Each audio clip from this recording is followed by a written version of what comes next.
नाना पटोलेंनी आरोप केले आहेत आणि भाजपचे आमदार नरेंद्र मेहता यांचा तुम्ही केलेल्या सहीच्या पत्रामध्ये भूमाफिया असा उल्लेख आहे। हे पत्र सध्या खूप व्हायरल होत आहे आणि याची सत्यता नेमकी काय आहे? घोटाळा 120 ते 500 कोटीच्या घरामध्ये महसूल बुडवला जातो सरकारचा, असा थेट आरोप आहे। काय म्हणाल? मंत्री म्हणून काम करताना ज्या तक्रारदाराचे पत्र आपल्याला येतात, ज्या विषयाला धरून येतात, ते विषय आपण टाईप करतो जसा तसा तक्रारीमधला, आणि आपण खाली लिहितो की या निवेदनावर तपासून कारवाई करावी, या निवेदनावर चौकशी करावी, असं निवेदन गेलं आहे। त्यामध्ये आमदार उल्लेख नाही आहे।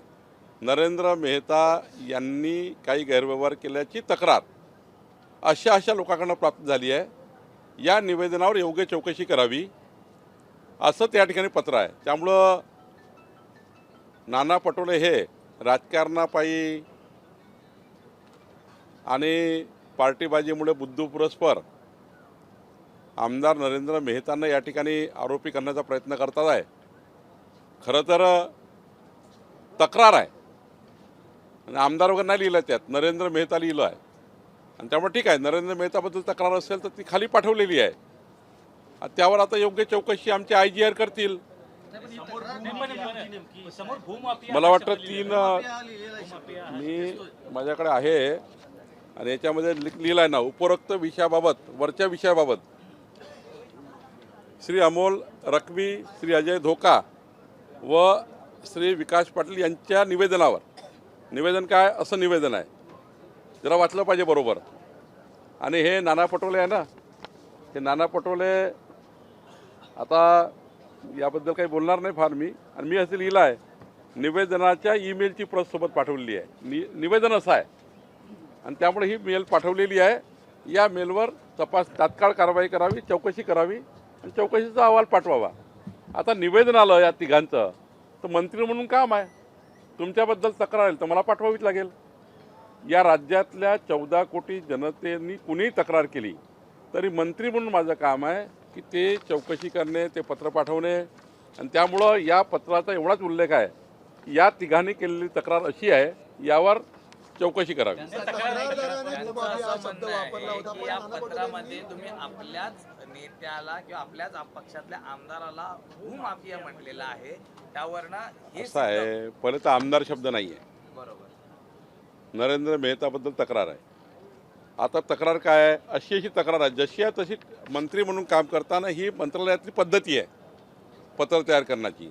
तुमचं कुठल्या विषयाचं निवेदन आहे ते विषय टाईप करतो आपण, आणि टाईप केल्यानंतर खाली पाठवतो, असं निवेदन प्राप्त आहे, या लोकांकडून आलेलं आहे, यावर योग्य तपासणी करावी। त्यामुळं आक्षेपार्ह असा शब्द दिसत असेल तर त्याची खातरजमा करून किंवा त्याची आपल्याहून कार्यालयीन त्याची तपासणी करणं, संबंधित कार्यालयाची चूक आहे, आपल्या कार्यालयाची चूक वाटते का? कारण जो भूमाफिया हा शब्द असा आहे, त्या अर्जामध्ये असा आहे, अमोल लखवीच्या जरी अर्ज आला तरी आपल्या असं आहे की जसा तसा पाठवतो, काय नाही, जसा तसा पाठवतो आपण, जसं निवेदन आलं तसं आपण खाली पाठवतो। कशाची आपण वापरलेला नसून तक्रारदाराने वापरलेला आहे का? मला कळतच नाही आहे की माइंड वगैरे अप्लाय वगैरे असं बोलताय तुम्ही, असं बोलू नये पत्रकार महोदयांनी, माइंड अप्लाय करणं वगैरे असं आहे। मी वारंवार सांगतो की तक्रार तुम्ही जर दिली, पद्धती आहे मंत्रालयाची, ही पद्धती कामकाजाची आहे। मी मंत्री म्हणून इतके वर्ष झालं काम करतो आहे, मला माइंड पूर्ण आहे, नाही माइंडही पूर्ण आहे, अक्कलही पूर्ण आहे। त्यामुळं नाही, माझं म्हणणं एवढंच आहे का की ते पत्र येतं त्या पत्रात जशा तसं टाईप करतो आपण। एखादी तक्रार तुम्ही दिली मला, चंद्रशेखर बावनकुळे यांनी असा गैरव्यवहार केला, तर चंद्रशेखर बावनकुळे केलेल्या गैरव्यवहाराबद्दल तपासणी करावी आणि यांचे निवेदन आलेले आहे, या निवेदनावर योग्य कारवाई करावी, असंच पाठवतो आपण। ही पद्धतीच आहे। कुठलेही निवेदन माझे बघा तुम्ही, 1000 निवेदन खाली पाठवले आहे, असेच पाठवले आहे, आणि त्यामुळं सांगितलं आहे याच्यामध्ये की 7 दिवसात चौकशी करून याचा अहवाल सादर करावा। या निवेदनावर आता या लोकांनी अर्ज केले माझ्याकडे, याचे निवेदन खाली पाठवले। एकडे म्हणता तुम्ही पार्शलिटी केली नाही पाहिजे। भाजप आता उद्या म्हटलं असतं काय, नरेंद्र मेहताबद्दल अशा तक्रारी केल्यावरही मंत्री बावनकुळे यांनी काहीच कारवाई केली नाही, खरं आहे काय? असंच म्हटलं सभागृहात। मग आम्ही हे पाठवतो खाली, याच्यावर चौकशी होऊन येतं। भाजपसाठी अडचणीचं ठरतंय का? काही अडचणीचं नाही आहे। कुठलाही नरेंद्र मेहतांनी आत्तापर्यंत या चौकशीचा कुठलाही रिपोर्ट नाही आहे. नरेंद्र मेहतांनी कुठलाही गैरव्यवहार केला नाही आहे. नरेंद्र मेहतांनी च्या विरुद्ध तक्रार आहे. माझ्याबद्दलही 10 तक्रारी होतात, सर्वाबद्दल तक्रारी होतात. त्यामुळं तक्रारीवर आपण फक्त चौकशी मागतो आहे आणि जसा शब्द वापरला समोरच्या माणसानी तसा खाली पाठवतो आपण. 2025 हे पत्र आहे. हो, सांगितलं ना चौकशी आता करतो. माहिती अशी मिळते की मंत्रालयात मी कर्मचाऱ्यांकडून सांगितलं हे पत्र व्हायरल झालं. आत्तापर्यंत नरेंद्र मेहताबद्दल मला 15 पत्र आले आहेत. एकटंच पत्र नाही आहे. तिथल्या असे लोक, नरेंद्र मेहताचे विरोधक लोक हे खूप तक्रारी करतात माझ्याकडे. मी नरेंद्र मेहतांनाही त्या ठिकाणी सांगितलं ह्या तक्रारी बघा कुठल्या कुठल्या आहे. त्यांनाही बोलवलं एकदा मी आणि त्यांनाही विचारलं तक्रारीबद्दल तुमचं काय मत आहे. त्यांचंही मत मी ऐकून घेतलं आहे. साहेब हे कार्यालयाकडे गेल्या आणि मग मुख्यमंत्री कार्यालयाकडे गेल्या. काय नाही, पंतप्रधान कार्यालयाकडे गेल्या. नाही, मला माहिती नाही. माझ्याकडे जो अर्ज आला ते मला भेटायला आले. मी याच्या निवेदनावर, माझ्या निवेदनावर लिहिलं आहे, माझ्या पत्रावर, त्यांच्या पत्रावर लिहिलं आहे साईडला. मी या निवेदनावर चौकशी करून कारवाई करावी तसं पत्र टाईप करून पाठवलं आहे. आणि चौकशीचा रिपोर्ट यापूर्वी 15-16 वेळा असे तक्रारी आल्या आहेत. यापूर्वीच्या तक्रारी माझ्याकडे उत्तर आले आहेत आणि त्यामुळं त्या तक्रारीमध्ये आत्ता पण तथ्य नाही आहे. नरेंद्र मेहताबद्दल आत्तापर्यंत 10 ते 12, मी तुम्हाला वाटलंच ऑफिशियल रेकॉर्ड देईल, 10 ते 12 तक्रारी आल्या. त्या तक्रारीमध्ये नरेंद्र मेहताचा कुठलाही दोष आढळत नाही. आता ही तक्रार पुन्हा मी चौकशीकरता पाठवली, कारण शेवटी जेवढे निवेदन येतात त्यावर दखल घेणे, ते कुठल्याही पद्धतीचं निवेदन असेल त्यावर दखल घेणे राज्य शासनाची माझी जबाबदारी आहे मंत्री म्हणून. आणि त्यामुळं असा जो शब्दप्रयोग येतो तो विषयाचा, जसा विषय छापला गेला, एखाद्या निवेदनकर्त्याने जे म्हटलं असं तो विषय लिहितो आपण आणि खाली लिहितो की असं निवेदन प्राप्त आहे, या निवेदनावर तात्काळ चौकशी करून 7 दिवसात कारवाई करावी. आम्ही निष्पक्ष आहे, मला माहिती आहे निष्पक्ष आहे, आपलं सरकार पारदर्शी आहे. तर मग जरी त्यांच्याबद्दल, नरेंद्र मेहताबद्दल तक्रार आली तरी जबाबदारी आमची आहे याबद्दलची चौकशी करून घेणे. ती चौकशी करण्याचा प्रयत्न आम्ही करतोय. 9 महिन्यानंतर पुन्हा एकदा चर्चा झाली. की 7 दिवसात अहवाल द्यावा, तर त्या अहवाल आलेला काय? यापूर्वी असे 12-13 पत्र माझ्याकडे आले आहेत. इतक्यादा नाही बोलतोय आता. 12-13 पत्र यापूर्वी आलेले आहेत. त्या 10-12-13 पत्रावरची चौकशी रिपोर्ट आमच्याकडे आला आहे. त्यामध्ये नरेंद्र मेहतावर कुठलीही त्या ठिकाणी चौकशी बसत नाही किंवा त्यांनी कुठला गैरव्यवहार केला नाही असे उत्तर आले. ड्युटी थकवली म्हणून एका ठाण्यातल्या अधिकाऱ्याला सुद्धा निलंबित केलं, असं एक पत्र नाना पटोले असं म्हणतात की आहे. नाना पटोलेच्या प्रत्येक प्रश्नाचं उत्तर बाहेर द्यायची गरज नाही. त्यांना जर काही आरोप करायचे तर सभागृहात करा, मी याचं उत्तर देईन. नाना पटोलेंच्या या आरोपामध्ये तथ्य आहे का?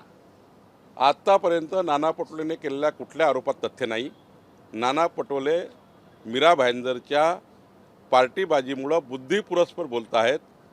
ते यापूर्वी नरेंद्र मेहतांनी केलेल्या अनेक नरेंद्र मेहतांच्या बद्दलचे यापूर्वी त्यांनी अनेक आरोप लावले आहेत. त्यातली कुठली त्या ठिकाणी चौकशीमध्ये रिपोर्ट आला नाही. जर नाना पटोलेला वाटतं तर सभागृहात चालू आहे, सभागृह त्यांनी मांडावं, त्याचं उत्तर मी सभागृहात देईन. बावनकुळे साहेब, तुम्ही पार्टीबाजी म्हणता, पार्टीबाजीचा अर्थ काय? काँग्रेस आणि भाजपाचं मिरंदार मीरा भाईंदरचं राजकारण.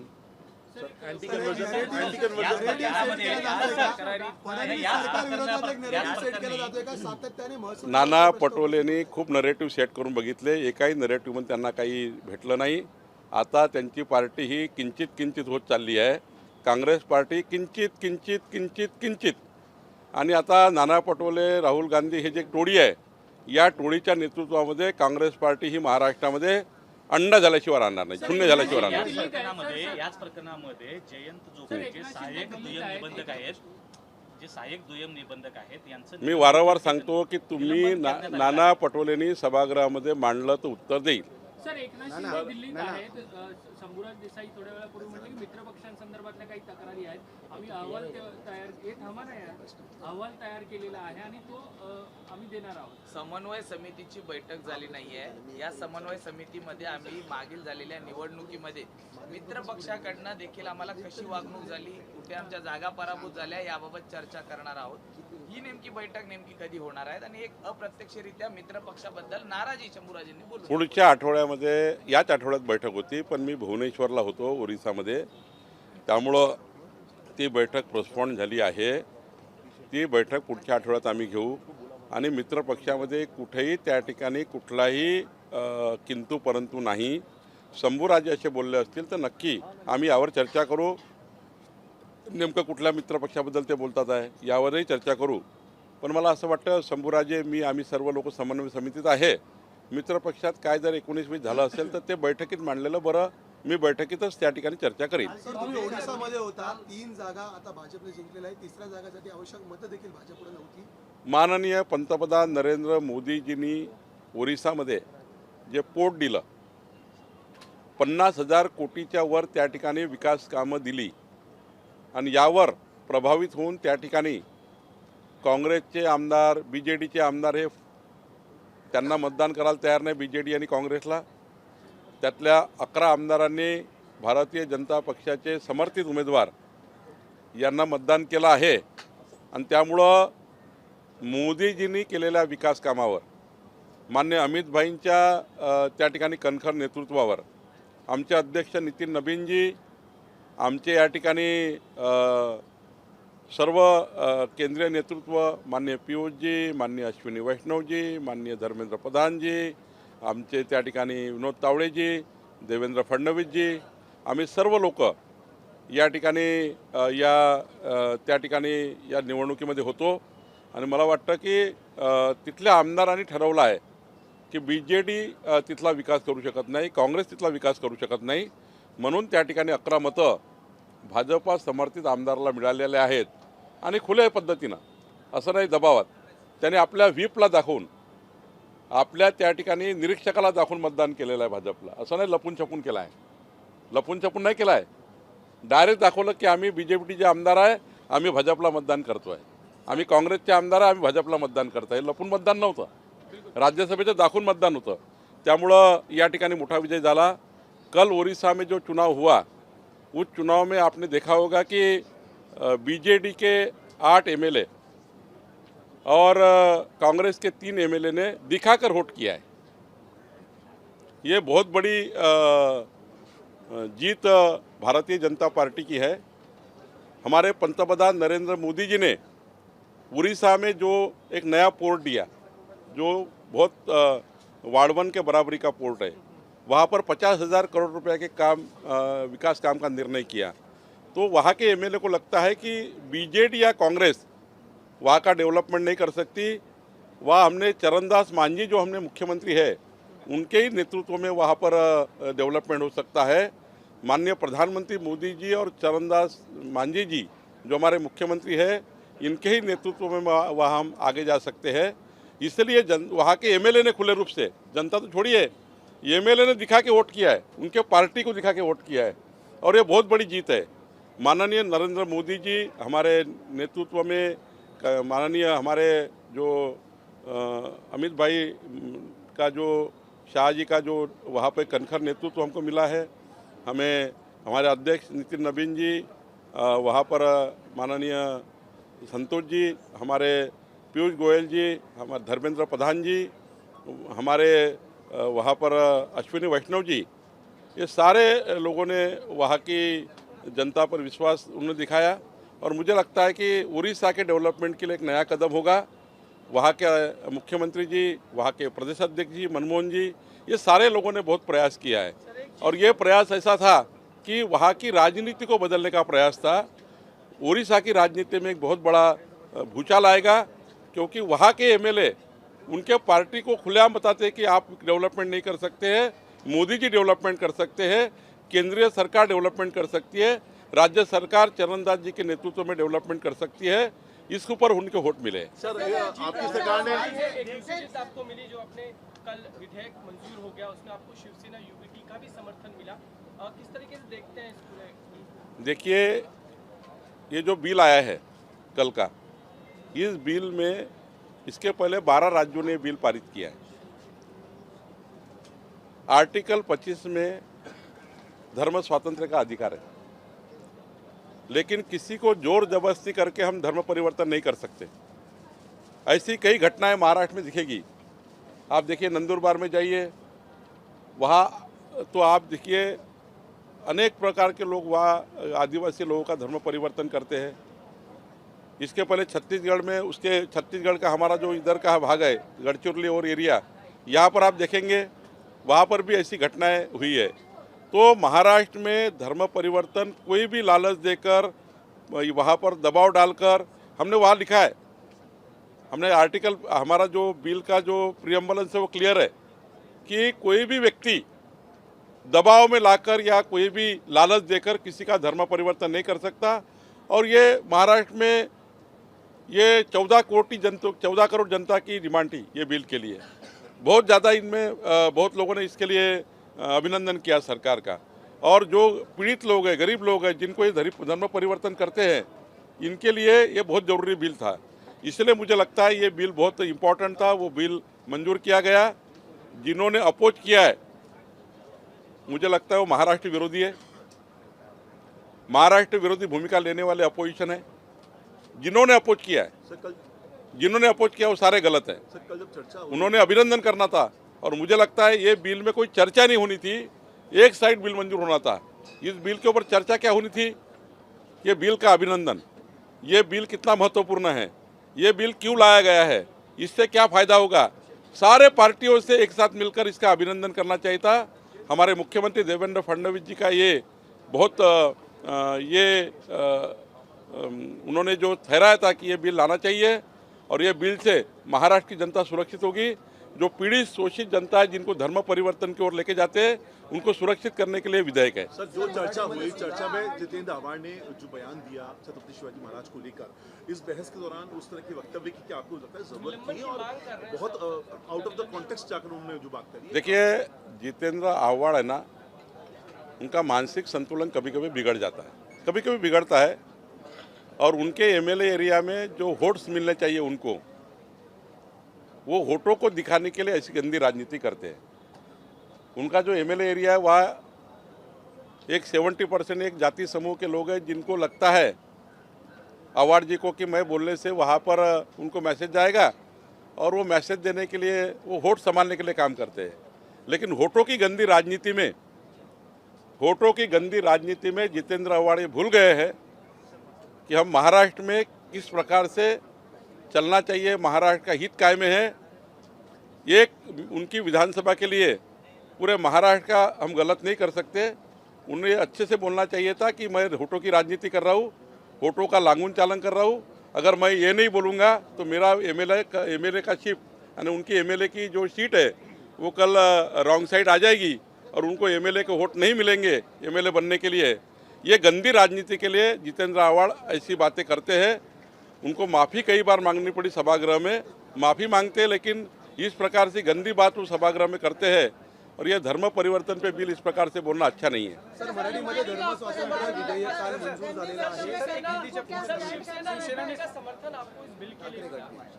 मैं उद्धव ठाकरे जी का आभार व्यक्त करता हूँ,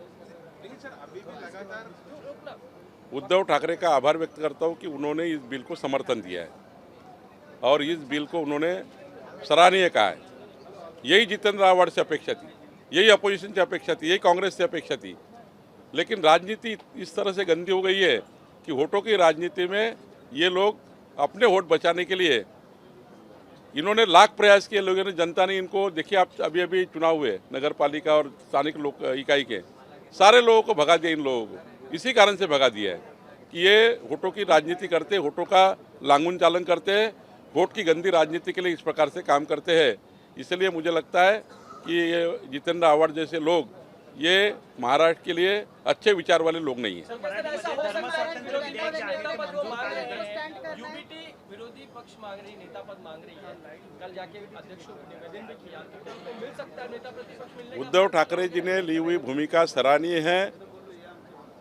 महाराष्ट्र के हित में, महाराष्ट्र का हित इसी में है कि कभी कभी कोई भी ऐसे विषय आते हैं, धर्म परिवर्तन बिल जैसे, ऐसे विषयों में साथ देना, यही महाराष्ट्र की संस्कृति और संस्कार है। मुझे लगता है कि अपोजिशन पार्टी लीडर का जो पद है उससे धर्म परिवर्तन बिल को नहीं जोड़ना चाहिए। ये उनके हृदय से दिया हुआ समर्थन है। उन्होंने राजनीति के लिए नहीं किया है, उन्होंने महाराष्ट्र के लिए समर्थन दिया है। धर्म स्वातंत्र्य विधेयक मंजूर झालेलं आहे, मराठीमध्ये काय सांगाल? धर्म स्वातंत्र्य जो बिल मंजूर झालेला आहे, मी माननीय मुख्यमंत्री देवेंद्र फडणवीस जी यांचं मनापासून धन्यवाद व्यक्त करतो। महाराष्ट्राच्या 14 कोटी जनतेमार्फत की महाराष्ट्राच्या 14 कोटी जनतेची जी मागणी होती की हे बिल आलं पाहिजे, हे बिल मंजूर झालं पाहिजे, या राज्यामध्ये आमिष दाखवून, या राज्यामध्ये लालच दाखवून, कुणाला दबावात ठेवून कुणाचाही धर्म आपल्याला बदलता येत नाही. आर्टिकल 25मध्ये आपल्याला सर्व त्या ठिकाणी क्लिअर दिलेलं आहे आणि त्यामुळं एक महत्त्वाचं बिल या देशातल्या 12 राज्यांनी हे बिल मंजूर केलेलं आहे आणि आज महाराष्ट्राने मंजूर केलेलं आहे. आणि त्यामुळं मला वाटतं या बिलाच्या माध्यमातून एक जे आदिवासी भागामध्ये मोठ्या प्रमाणावर धर्म परिवर्तन करणाऱ्या ज्या संस्था आहेत त्या संस्थाला या ठिकाणी ब्रेक लागेल.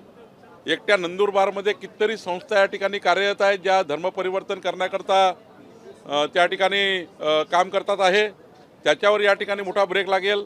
अनेक जिल्ह्यामध्ये या संस्था आहेत ज्या ठिकाणी लालच दाखवून गरीब लोकांना धर्म परिवर्तन करतायत. त्यामुळे हे बिल अत्यंत महत्त्वाचं होतं. या बिलाला सभागृहाने मंजुरी दिलेली आहे. खरं तर माझी अपेक्षा होती, जसं माननीय उद्धव ठाकरेंचं मी आभार मानतो, त्यांचं धन्यवाद व्यक्त करतो की त्यांनी खुल्या मनाने हृदयातून समर्थन दिलं. माननीय उद्धवजींनी हृदयातून समर्थन दिलं कारण त्यांची भावना या बिलासोबत जुळलेली आहे. महाराष्ट्राच्या हितामध्ये उद्धव ठाकरेजींनी समर्थन दिलं, मी त्यांचा आभार मानतो. पण जे काल सभागृहामध्ये विरोधी पक्षाच्या लोकांनी या ठिकाणी सभागृहामध्ये या बिलाचा विरोध केला, खऱ्या अर्थाने महाराष्ट्राच्यासाठी असे लोकांचे विचार योग्य नाही. हे असे त्या ठिकाणी लोक हे महाराष्ट्राचा सत्यानाश करणारे लोक आहेत. आणि त्यामुळं माझी अपेक्षा होती की महाराष्ट्रात सर्व पक्षांनी मिळून एकमतानं असं बिल मंजूर झालं पाहिजे होतं, हीच अपेक्षा होती.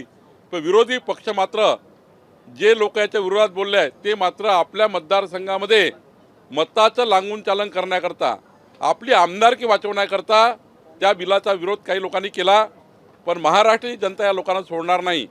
ही महाराष्ट्राच्या जनतेच्या हिताचं बिल आहे आणि त्यामुळं विरोध करणाऱ्याचा मी निषेध करतो आणि ज्यांनी समर्थन दिलं आहे त्या सर्वांचे हृदयापासून आभार मानतो. सर, आव्हाडांनी जे छत्रपतींबद्दलचे वक्तव्य केले त्याचा दाखला कुठल्याही पुस्तकात दिसत नाहीये. त्यांच्यावर निलंबनाची कारवाई करावी अशी मागणी आमदार करतो. मानसिक संतुलन बिघडलं आव्हाडांचं, बुद्धिभ्रष्ट झाला आव्हाडांना. काही बोलतात, प्रसिद्धीच्या झोतात राहण्याकरता काही सांगतात, काही संदर्भ नाही आहे आणि त्यामुळं माफी मागावी लागतं आव्हाडांना वारंवार. अशी परिस्थिती त्यांना तयार होतं. शेवटी त्यांना मतदारसंघाचं राजकारण करायचं आहे. मतदारसंघात असलेल्या मतदारांना टिकवण्याकरता ते असे काम करत राहतात, असे विधानं करत राहतात. त्यामुळं त्यांचं जे वर्तन आहे त्यांना लखलाभ आहे. पण महाराष्ट्राची जनता अशा लोकांना माफ करत नाही.